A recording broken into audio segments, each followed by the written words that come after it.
Bible Worm, reading the Bible with Bible Worm.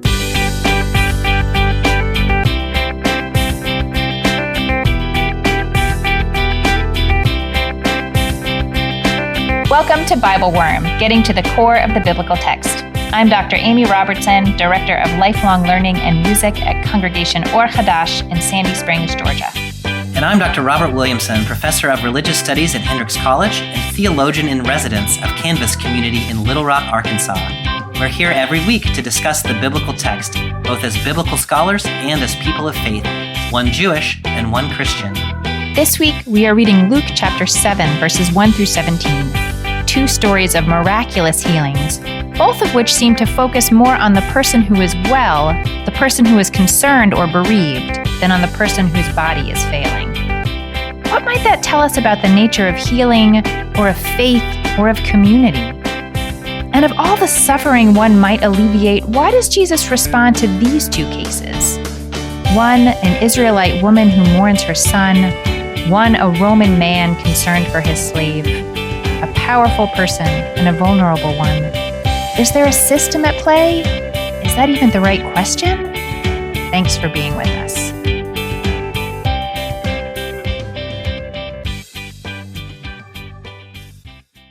Hey, Bobby. Hey, Amy. I am actually recording from a hotel room at a conference for my ordination program. So there's like a whole bunch of students here and rabbis and cantors and whatever. And I told someone that I was podcasting this morning, so I wasn't going to be at services. And they asked whatever, what we're doing and what text we're reading. And so I said, I'm reading Luke chapter 7. And the look on the person's face was like, what do you say about the New Testament? Like, what could you possibly say about New Testament texts? And before I could answer, they started suggesting things that had to do with, did you ever watch The Dukes of Hazzard? Yeah, I watched it occasionally, but my parents didn't like that show because it demonstrated, not because it was like inherently racist, but because it demonstrated disrespect for law enforcement officials. Oh, wow. And so I was not allowed to watch it. One time, Amy, my great aunt Catherine took me and my cousin out. We were like, I don't know, maybe second grade, to buy new little metal lunch boxes. And my cousin got the Dukes of Hazzard one, which was very cool at the time.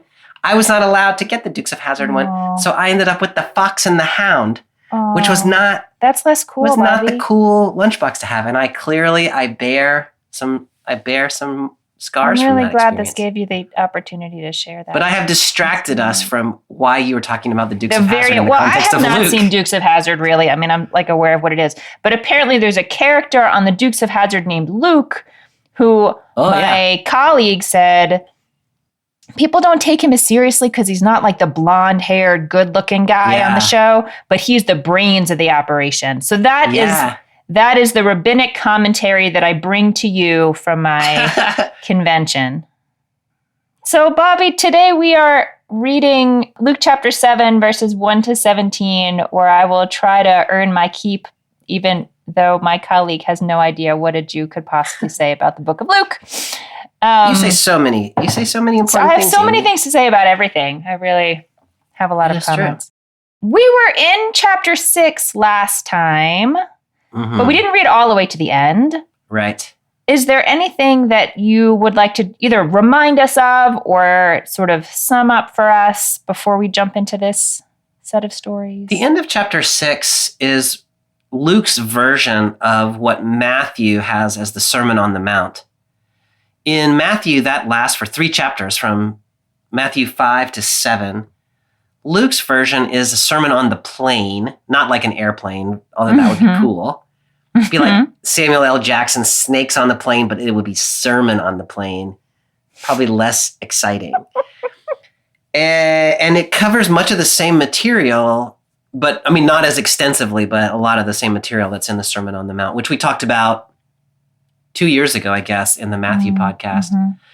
The only thing that I think is, if you haven't read the Sermon on the Plain, in the Beatitudes section, where Matthew has blessed are the, and gives a list of blessed people, Luke has that, but then he adds woe to you. And so it's woe to you who are rich and these kinds of things. And so it really, Luke hits that kind of reversal theme that we talked about. Pretty hard, yeah.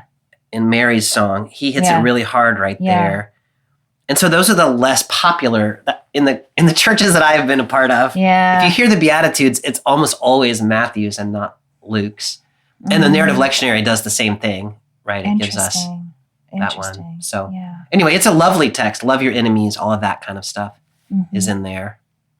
Great. So as I said, we're in Luke chapter 7, verses 1 through 17. I am reading from the NRSV, and I'm just going to get started. Well, let's do it. After Jesus had finished all his sayings in the hearing of the people, he entered Capernaum. A centurion there had a slave whom he valued highly and who was ill and close to death. When he heard about Jesus, he sent some Jewish elders to him, asking him to come and heal his slave.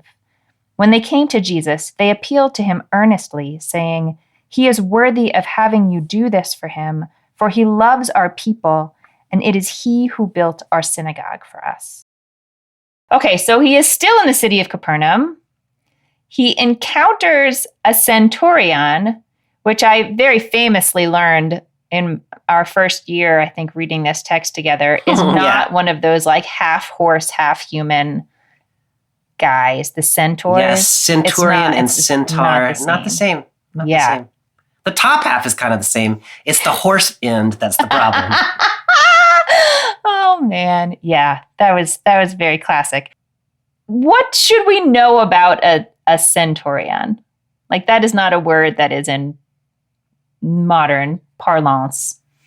Right. Centurions, of course, are Roman soldiers. The term centurion comes from the word for century, right? So they were in charge of 100, like a little regiment, I guess that's the word, of 100 men. And so they were high-ish ranking military officials. So this guy has some authority, and he's got a lot of people sort of in his command. One of the interesting notes that some of the commentaries made is that there actually weren't troops stationed in Galilee at this time in the reign of Herod Antipas. And so we're not quite sure what this guy was doing there. He might have been like a border patrol kind of, like not patrolling Galilee proper, but the boundary of Galilee. Or some people think he might have been a retired soldier, like a pensioner, who just really liked the area. And so he settled down in Galilee after his retirement. Oh, very interesting. I don't know that matters, but it's kind of interesting. No, but I think it matters. I mean, I think it matters. I think that's helpful to know. There were a couple of things in just these first couple lines that, how can I say this? I feel like some of the relationships that I would have expected to be a little, maybe not harsh, but a little, I expected more boundaried relationships. Yeah. They're softer than I kind of would, just like as a 21st century person outside this text would have expected. Like when you say a person and his slave, I don't necessarily anticipate a lot of care between them. Yeah. But this man is really concerned about the well-being of his slave. And I wonder, when I first read it, I read it as sort of affection. He has affection for his slave. But then when I looked back at it, I saw that it said he values him. And I was like, I wonder if that's more like an instrumental kind of relationship. Like he's a good worker, and so I don't want him to die. Do you have what do you think about that? I think you're putting your finger on an ambiguity that's also there in the Greek about what exactly do we mean here by value. And I think it can lean either one of those ways. He values him as a friend and companion. There are actually some queer interpretations of this passage who read these two as being in a relationship. You could read it as dear friend or trusted companion. But I think you could also read it the other way, more an instrumental way. This slave brings value to my household, and therefore I need him to be able to do his job. Yeah. And I don't think the text can really settle that for us. Yeah. So we have to imagine our way in whatever way is most Whatever useful, I guess, or productive or mhm, provocative mhm. for our own thinking. That's so interesting. Well, I We mean, don't get the servant's perspective, which is no. a little unfortunate. We don't know anything Yeah. about what he thinks about this relationship. Yes. No, right? that's exactly right. That's exactly right. And whatever the nature of the centurion's feelings or investment or whatever words we Yeah. want to use in this other person, certainly there is the obvious power differential Yeah. between them. Yeah, and we don't really know if these feelings are reciprocated or Yeah. what the situation is. Yeah, Yeah. but the centurion's concern for the slave is clear enough. Exactly what the motivations are. Yes, he is clearly concerned. And then the other relationship that is maybe softer than I might have expected is between the Jewish community and this Roman military guy. Yeah, You know, so it says that the centurion goes to the Jewish elders and asks them if they, I guess, might make this request on his behalf of Jesus. And they do. And when they do, they sort of like the Jewish elders make a case to Jesus. And I thought it was interesting that it says he is worthy of having you do this for him. Yeah. And then it says two things. He loves our people. And then there again is this sort of like possibly instrumental piece, like he built this synagogue for us, that they clearly have a good relationship. That's true. Is there anything more you can, like, what else would you say about that relationship, either from what is in here or what you know outside of here? It really is an interesting observation. And, I was saying that there weren't troops stationed in Galilee at the time. Nonetheless, the Roman army was an occupying force in Judea and Galilee. And so the potential for a tense relationship is real. And so thinking about he built our synagogue for us, this is, the Roman world kind of functioned on a patronage relationship. And so this is, people who had power and resources would do things for people kind of below them, and then the reciprocation would be some kind of loyalty or something like that. And so there is an instrumental kind of structural relationship here. But that line, he loves our people, and especially if you read this, as I kind of am tending to today anyway, that this is a retired soldier who has decided to remain in Galilee because he likes it there. Yeah. I like to read it kind of that way. So he's found some people that he enjoys and he likes the region. And so I don't read him as having built the temple or given the money for the temple just so people will be loyal to him, but because he genuinely wants to do that for the people whom he's come to appreciate. And then there is some instrumentality there, but it's not the leading thing, at least in my reading. Yeah. That's a really important point. And I think we could also think about instrumentality from the perspective of the Jewish elders who are going to talk to Jesus by saying, like, he loves our people and also he's doing things for us. Like, so we have to keep him happy. Right. You know, and we want to keep him around. Like, we want to.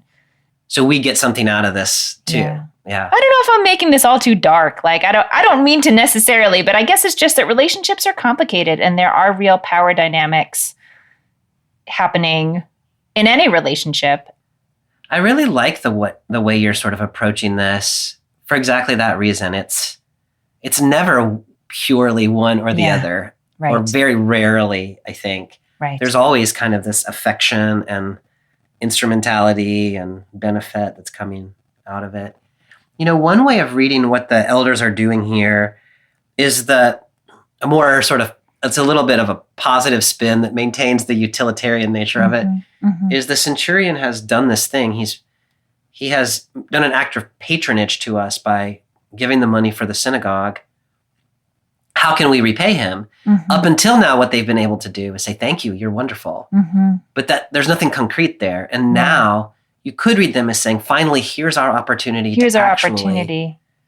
To reciprocate in a more tangible way. Yes. Now we've got something that we can do for him. Yeah, to help this person who has helped us. Yeah. Okay, that really is just sort of the setting the scene for this next question. Oh, maybe I have one other question for you before I would move on. Does it surprise you at all that, I don't think it would matter to Jesus whether the centurion asked for this himself or asked the Jewish elders to ask for it? Do you think that's just sort of his sort of structured way of seeing the world? Like Jesus is within the Jewish community. Maybe he doesn't know that he has upset some of the leaders of the Jewish community. And so he's just trying to work within the system as he sees it. Amy, I'm so glad you asked that question, because this is a really important issue that Matthew tells the same story. And in that story, the centurion comes and talks to Jesus and then goes home. And so Luke has, I don't know, one of them has played with a source. Yeah. I would tend to think it's Luke has changed the story a little bit to insert the Jewish elders kind of in the middle there. Exactly what his purpose in doing that is, I'm not entirely clear. I think within the narrative framework, if you ignore that issue, the centurion may just think, I don't know whether Jesus is more likely to respond one way or the other. Mm-hmm. But in Luke's telling, in the centurion's mind anyway, Jesus is more likely to respond to his own people making a request. Yeah. In Matthew, Jesus does respond to the centurion. And so maybe this isn't Jesus's issue, but it's the centurion's issue. But it's a centurion's issue. No, I think that makes a lot of sense. And maybe the centurion is kind of locked into this patronage thing where, the Jesus doesn't know the centurion from anybody. And so the centurion thinks like, oh, you can't make an ask that way. Right. You've got to go through somebody. Right. Really sort of seeing some boundaries between the peoples, and wanting to sort of work with them. Exactly. Interesting. Is there anything else from these first couple lines, Bobby? I think we've covered it pretty well. Then I'm going to pick up in verse 6. And Jesus went with them, but when he was not far from the house, the centurion sent friends to say to him, Lord, do not trouble yourself, for I am not worthy to have you come under my roof. Therefore I did not presume to come to you. But only speak the word, and let my servant be healed. For I also am a man set under authority, with soldiers under me.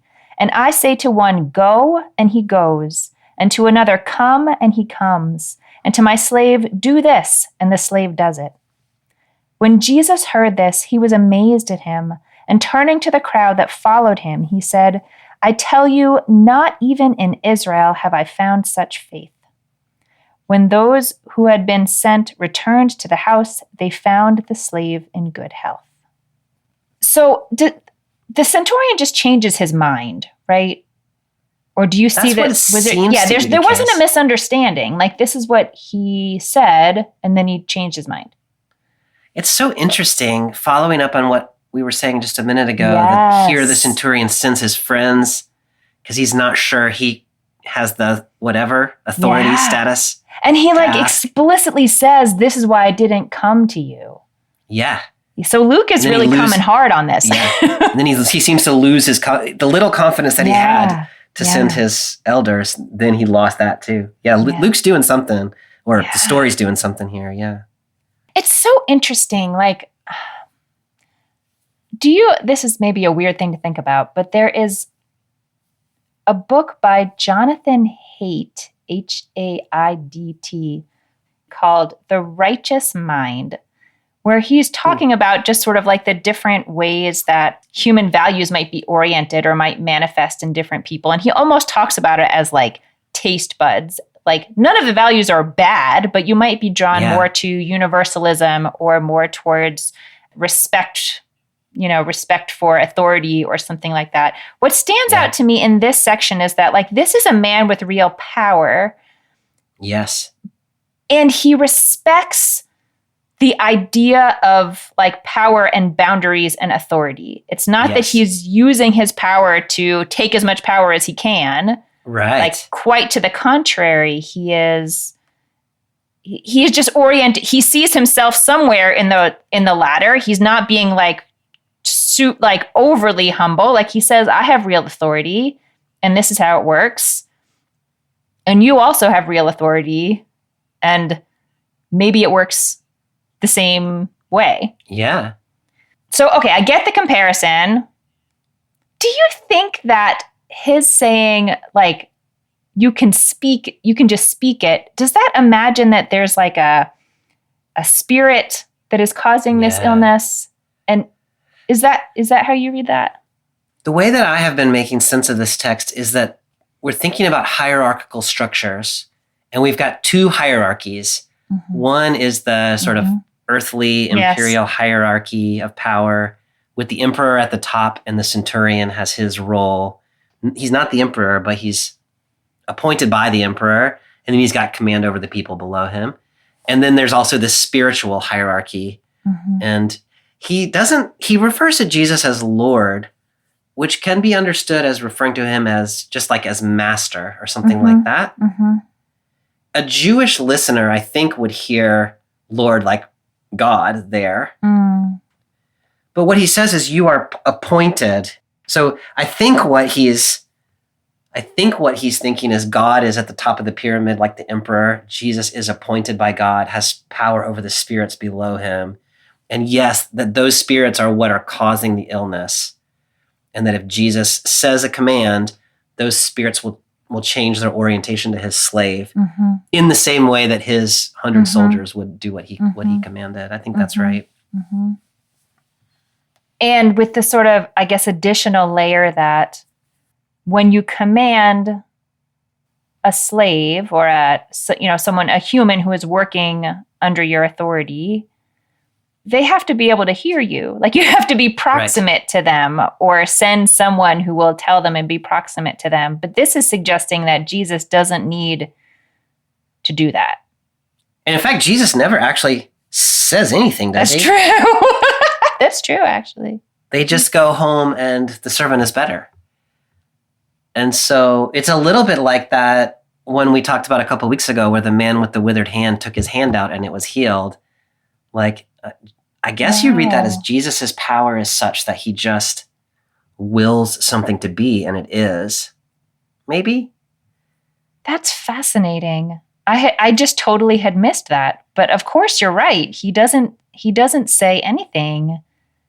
Like he doesn't issue a command.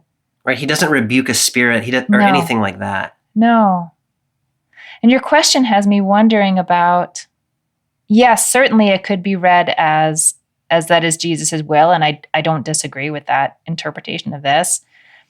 And also it makes me wonder about the role of the faith of the person who has asked. Yeah. Not necessarily that, I mean, I don't know. I know that in this text there is some relationship between what you believe is possible and what is possible.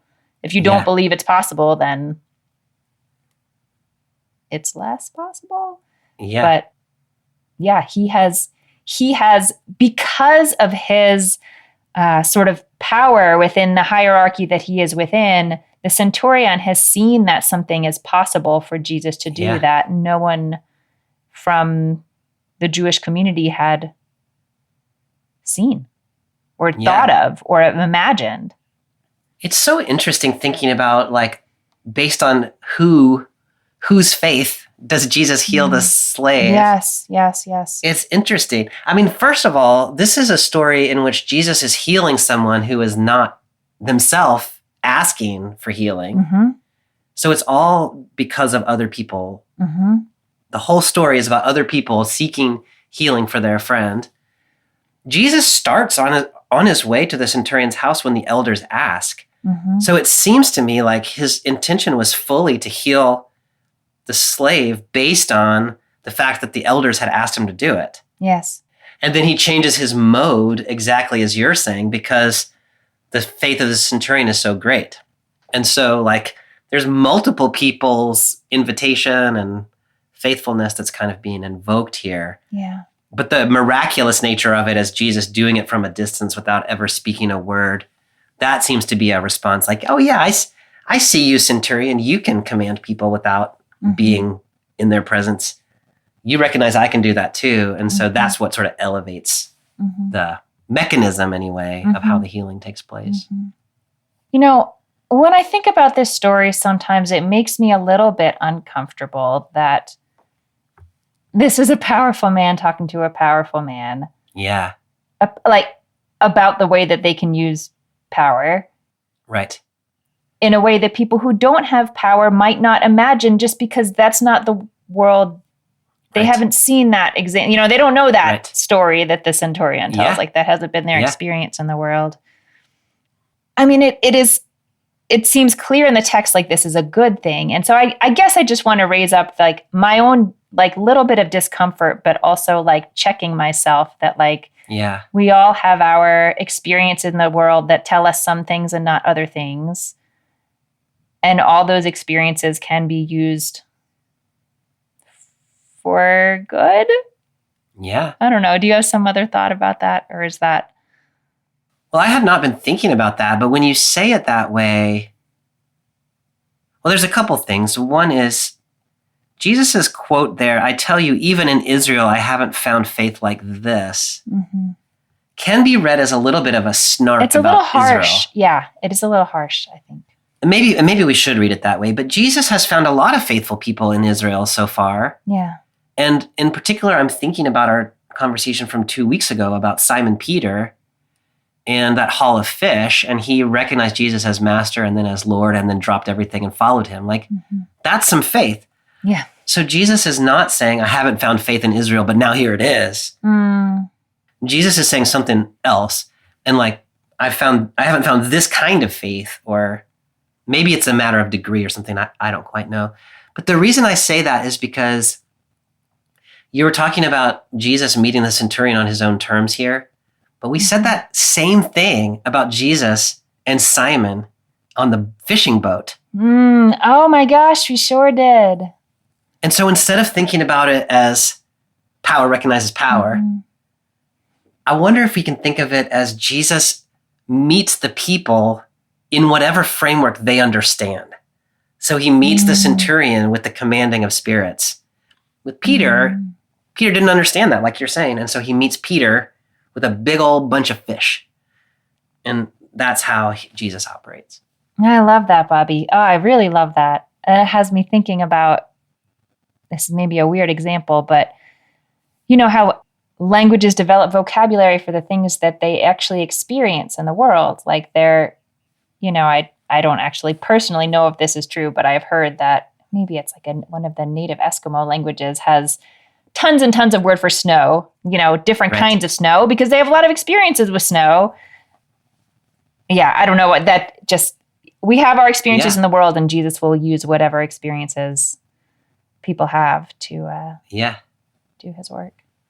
My translation of what Jesus says there is, I haven't found faith like this, which reads differently than I haven't found such faith. And along those lines, it's making me think, like, I really like this way of reading that framing is Jesus doesn't meet a lot of people who understand hierarchical power in the way that the centurion does. And so, of course, he hasn't found faith like this, but he's found other kinds of faith. But this is a different one. I think that takes a little bit of the snark out of it and makes it a little more embracing, I think. Yeah. Does it surprise you then in the, I guess it's that same verse 9, when it says Jesus was amazed at him? Like, wouldn't Jesus have expected the centurion to know how power works? Maybe. I think Jesus would have expected him to know how power works. But I'm not sure he would have expected the centurion to recognize his parallel power.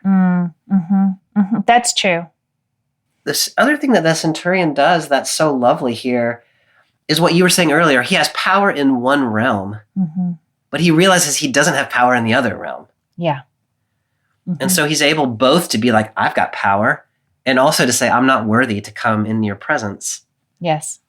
Jesus is going to encounter other powerful people in this gospel who are just powerful people.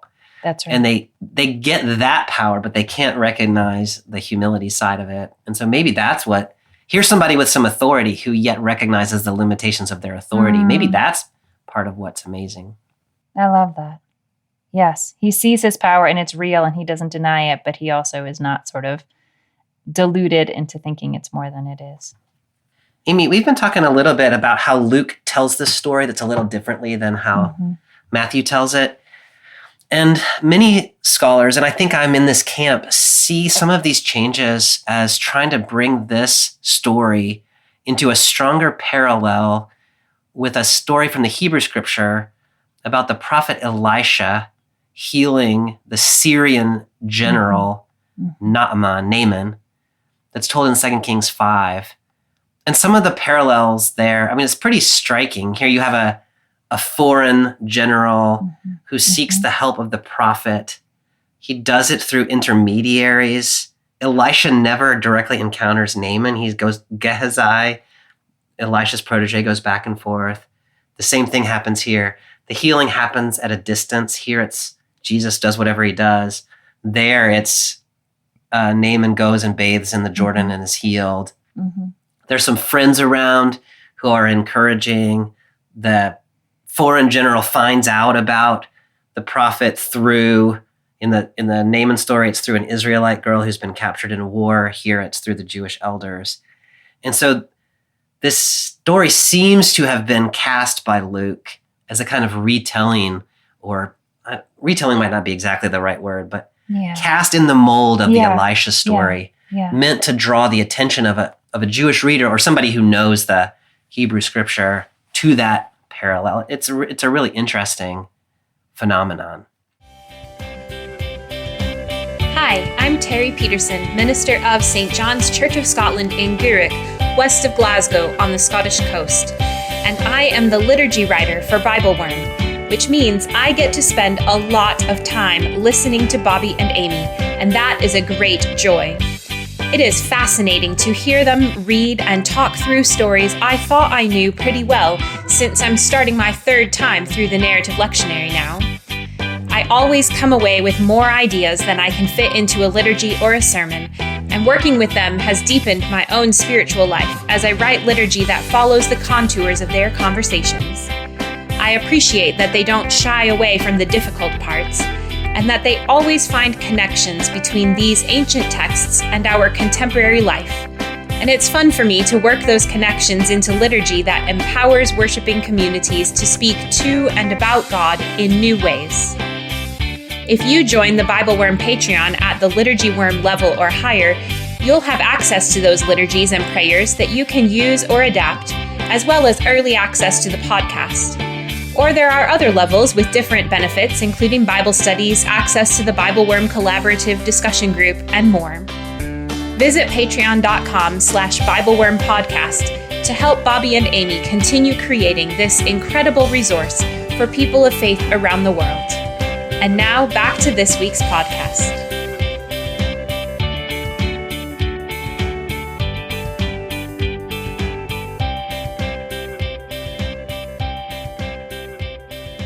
I love that, and I love it especially in light of the story we're about to read that's going to pick up in the next verse, which also made me think of a prophetic healing story from the Hebrew Bible. Yeah, let's talk about that one.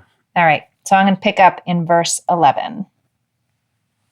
Soon afterwards, he went to a town called Nain, and his disciples and a large crowd went with him. As he approached the gate of the town, a man who had died was being carried out. He was his mother's only son, and she was a widow, and with her was a large crowd from the town. When the Lord saw her, he had compassion for her and said to her, "Do not weep." Then he came forward and touched the bier, and the bearers stood still. And he said, "Young man, I say to you, rise." The dead man sat up and began to speak, and Jesus gave him to his mother. Fear seized all of them, and they glorified God, saying, "A great prophet has risen among us, and God has looked favorably on his people." This word about him spread throughout Judea and all the surrounding country. Okay, so we have a funeral procession that sort of starts us out. The body is being taken out, I think, as I understand it, taken out from like the main area where people live, which was just, commonly bodies were buried a little outside town. And we learn that it's a man, it's not a child, but it is the only son of a woman who is a widow. Yes. Now, this would be tragic even in 21st century, Sure. world. But of course, there's another sort of societal level to it here. Probably most of our listeners know because we talk about this a lot, but the role of the widow, Bobby, what you got? I mean, widows, of course, were vulnerable in the ancient world. And, it was a patriarchal world in which it is generally being attached to a male figure, head of household, that provides stability, both, societally and also economically. Mm-hmm. And so when you are a widow, that means you have lost your husband who played that role.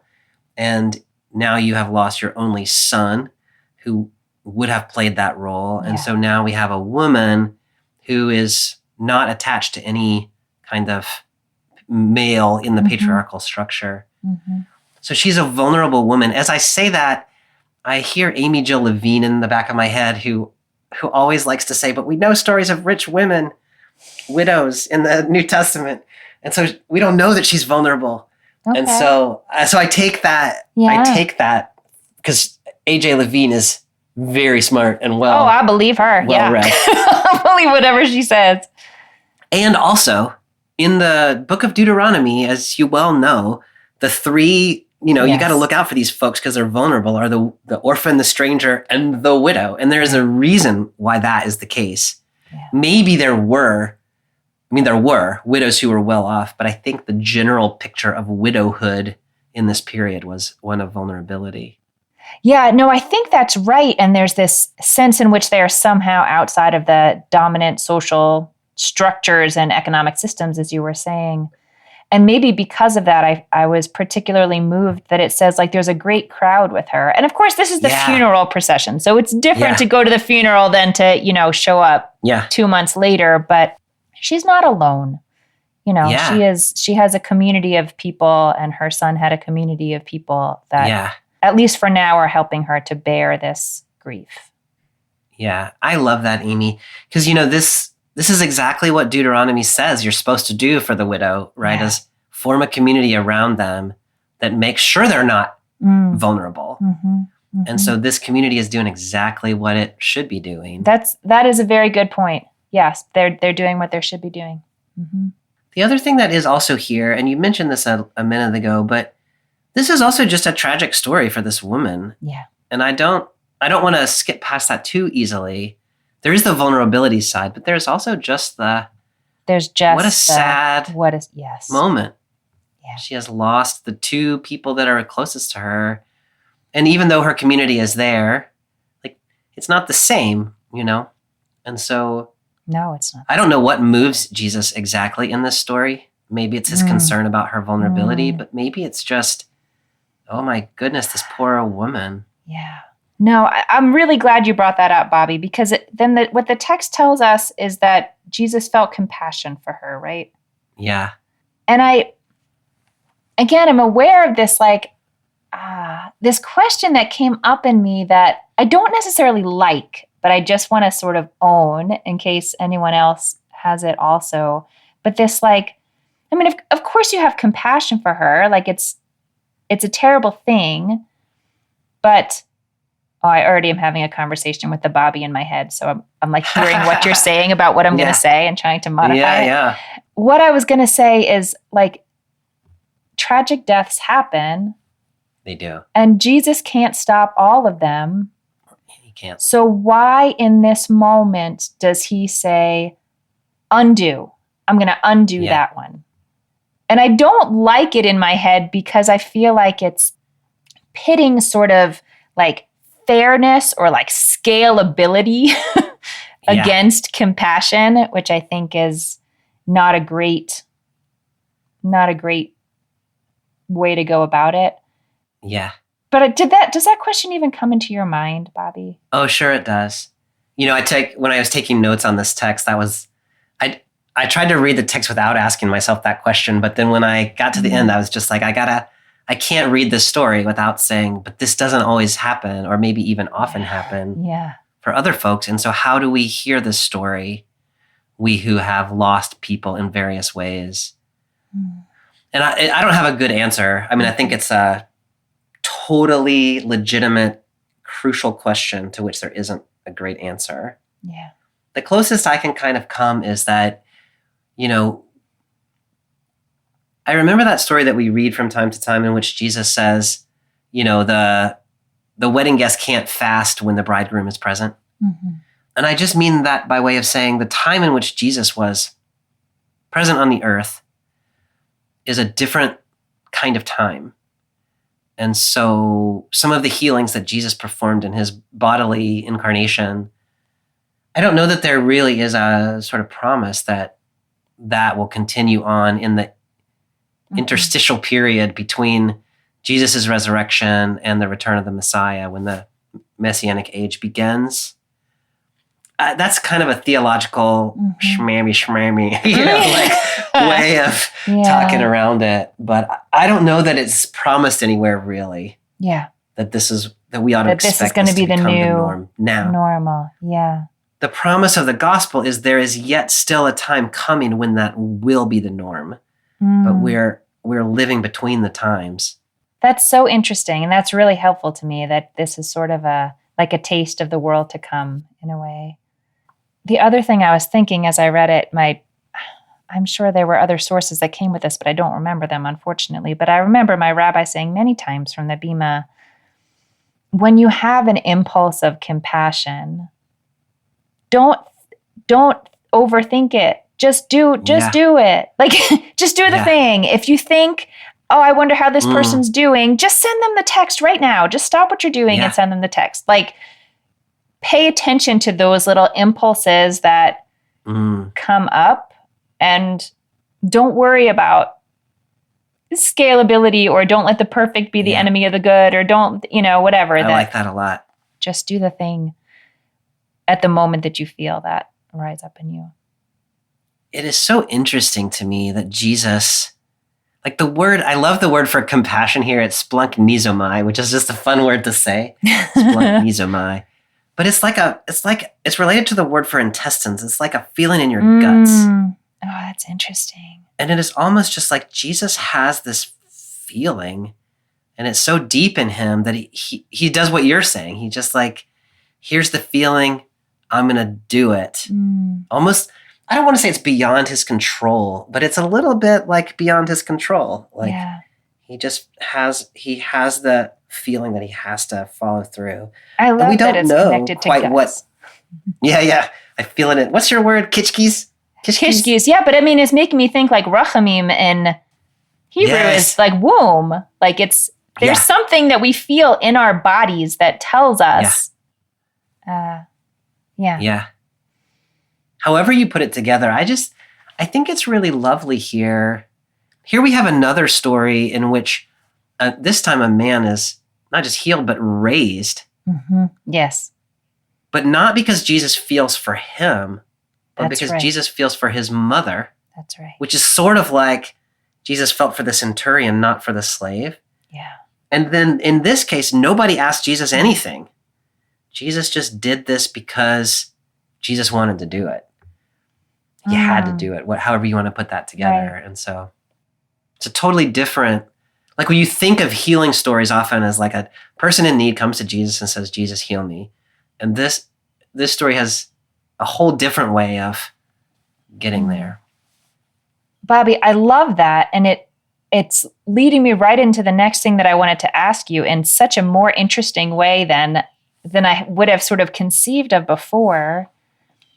But I was so struck in this story when it says Jesus gave him to his mother. Yeah. Like I had to go back and look. I was like, this is a man, right? Like, because first I was picturing a child. And so I was picturing Jesus picks up the child and hands the child to his mother. Right. This is a man. That's the word that is used. Yeah. It's a dead man was being carried out. Yeah. So it had me wondering, like, what, beyond like physically putting him in his mother's arms, which I suppose if he was a teenager, maybe he could have done. I don't know. if there's some other way to think about what it means to give him to his mother. And it just makes me think about what you were just saying, that like he felt compassion for the mother who had lost this most precious thing, and he restored it to her. I really love that way of framing that question, Amy.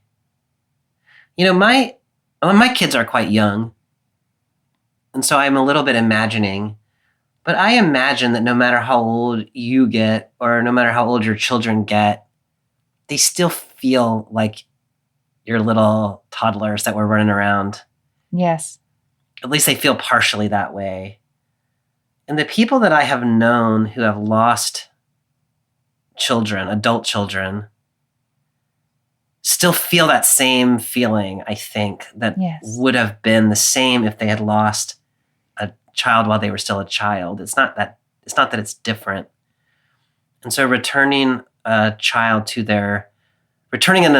child to his mother, I think maybe feels like to her like kind of the same way as returning an infant child to his mother. I don't know if that's what this text is trying to get at, but that's kind of where my head goes. What about you? I think it's something I have a lot of trouble putting words around. Yeah. It's making me think about about our, interconnectedness and how our experiences on this earth are so deeply tied to other people's experiences in their own bodies. And that, in both the Centurion story and in this story, differently, I guess it's different with a mother and a child, but you can't separate them from each other. Like it is totally shared. Yeah. I mean, I appreciate your asking the question that way. And you one of the things I love about reading with you is you always find these things that are like minor irritations in the text. Like, why does it refer to this man as a child? And it reminds me of this summer I was at the Chautauqua Institution, and the preacher for the week was Rabbi Jonathan Roos, who is the rabbi at Temple Sinai in DC. And he was sort of trying to read for this mostly Christian audience in sort of the way that you and I do. And he was saying, like, what does it mean? I'm going to teach you how to drosh. And he's like, what drosh meaning is you look for these little irritants in the text, and then you think about like where they connect to other texts.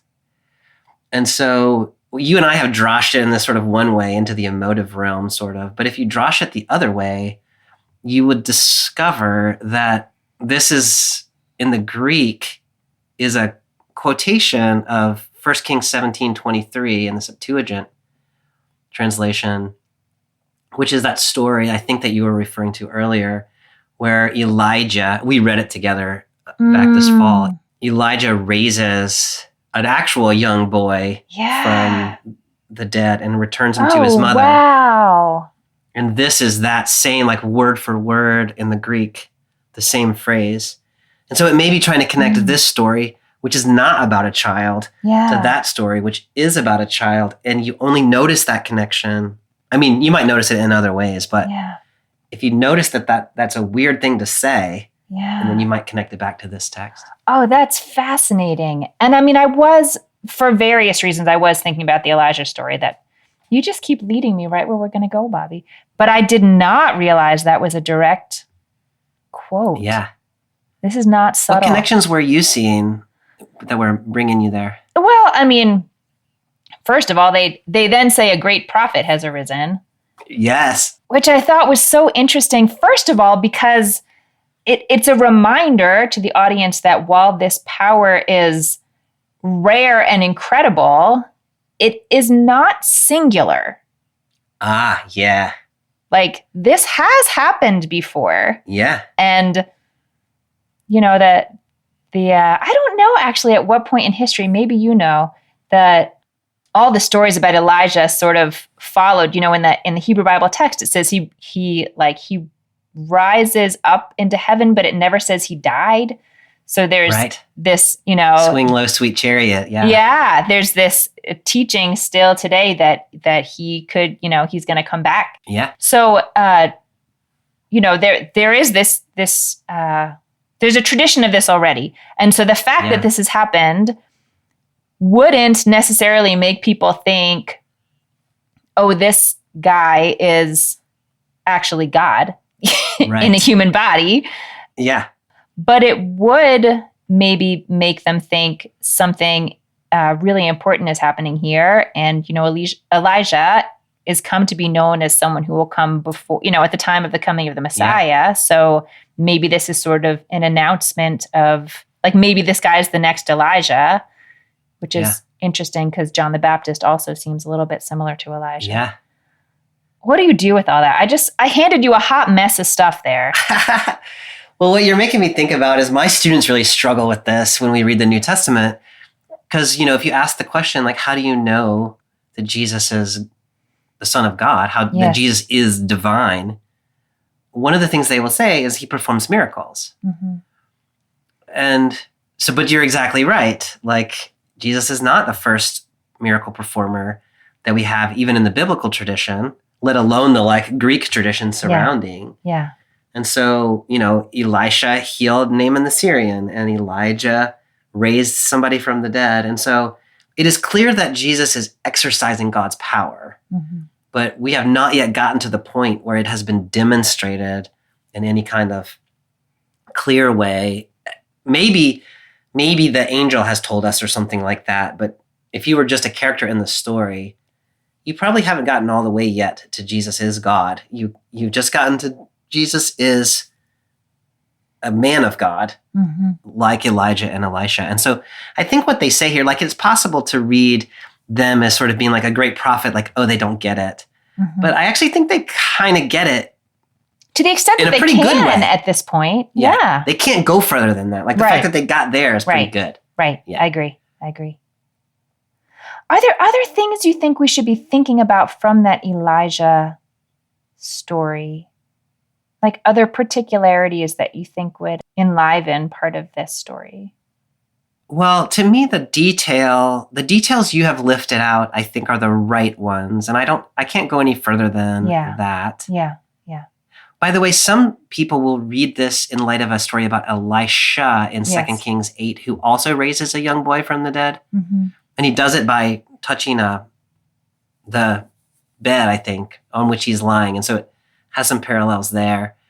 Oh, yeah. So, that is a nice parallel. So maybe it's connecting both of these. In that story, it's not a widow. It's a woman who has had trouble conceiving, and then she conceives, and then the boy has a headache and dies. So maybe one might want to explore that as well. But it's this 1 Kings 17 text to me that's the one that really, that's the focal point. I don't have anything really to add there, but,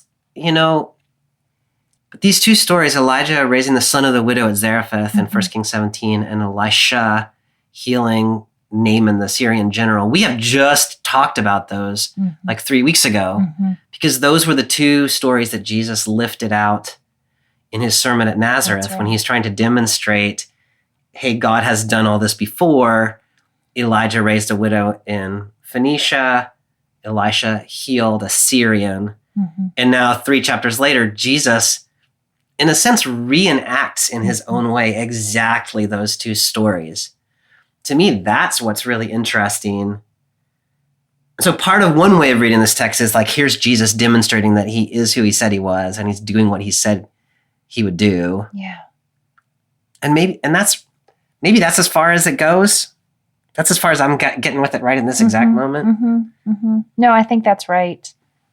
That's as far as I get with it too. Which is not nothing. Far. I think it's pretty far. Pretty far. And I think that's as far as, again, it's hard once you know the story not to want to jump further along in the story than we are. Right. But we're trying to let things unfold as they actually do. Right. For Luke.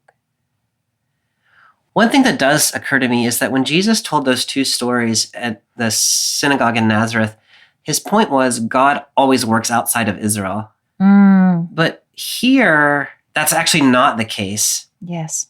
In the first story, it is, right? It's a Centurion slave. We don't know the actual ethnicity of the slave, but we do know that it's a Roman who the healing is done on behalf of. But here in this story, this widow Nain is in Galilee, southwest of Capernaum. And so So Jesus was making a point there in chapter 4. God works outside of the people. But now here those stories are being reinterpreted inside, at least one of them inside the people. And so I think that should soften our reading. That's so helpful. That's so helpful because in that story when he was in his hometown, it was telling people like, you get nothing. Like, right. It was not just God can work outside of Israel. It was that seemed to be the priority. That is what I'm going to do. Yeah. And then you're exactly right in this situation, which again sort of raises up for me this question of like, he just feels this compassion and acts on his compassion. Which I think is so lovely. Well, given these rich stories that we've got, is there something in particular you'd want to raise up for listeners as a message or theme, question to chew on? To me, what's really interesting here is sort of where we were landing just a minute ago, which is reading these two stories together, which is how they're presented in Luke's gospel. And part of it is that sort of simple connection back to chapter 4. Jesus is who he said he was back in Nazareth.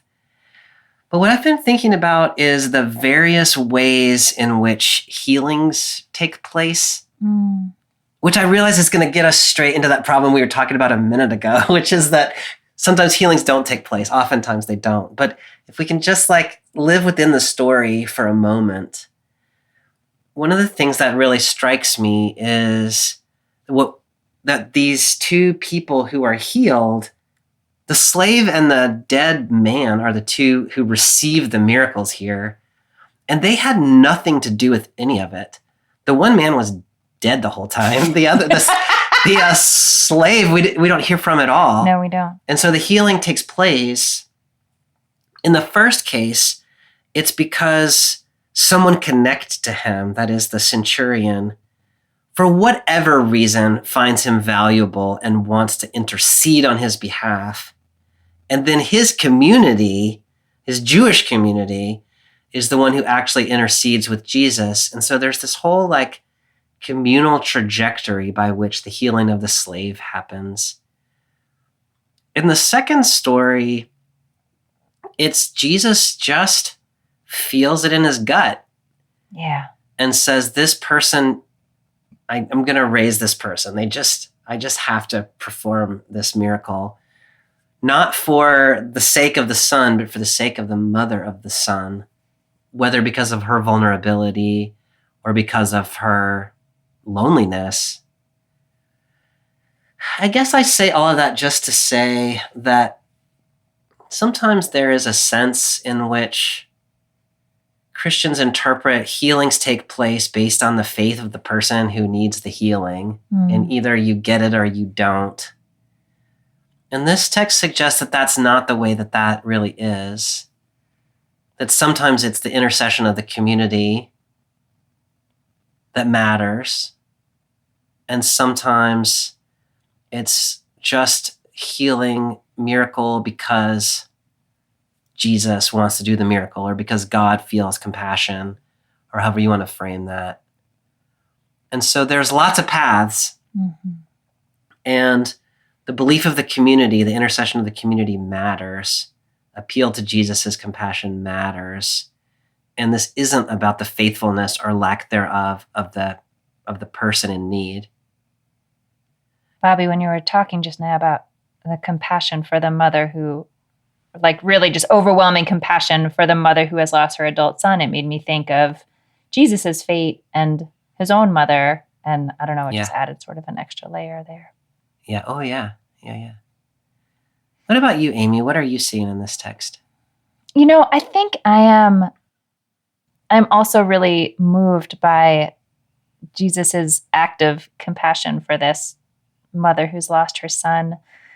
And, as I was saying earlier, I don't know how you would use this to talk to a person who has lost a son, who has not, in fact, had their son resurrected, and their son is gone. And that is real. That's real. Yeah.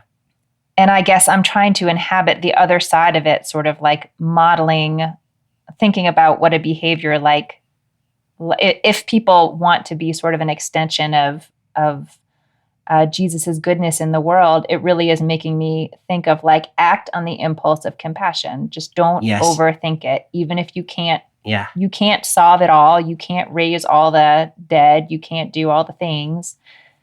There's a line from Pirkei Avot that is really quite overused now. It's like memes all over the place. But I'm sure you know it. Do not be daunted by the enormity of the world's grief. Do justly now. Love mercy now. You are not obligated to complete the work, but neither are you free to desist from it. I love that. Which is just a good reminder that, like, I don't need to have the whole thing sorted out. Yeah. And it is always good to think bigger when you can. But when that gets to the point where it shuts you down, act on the impulse of mercy and justice in the moment that you are. And that can be good for the moment. That can be good for now. If everyone does that, we'll be in good shape. I love that, Amy. And it shifts my focus in reading these stories a little bit to the non-Jesus characters who were also doing what they could do. That's true. That's true. The centurion, the Jewish people in Capernaum, the widows, community neighbors that is with her in the community.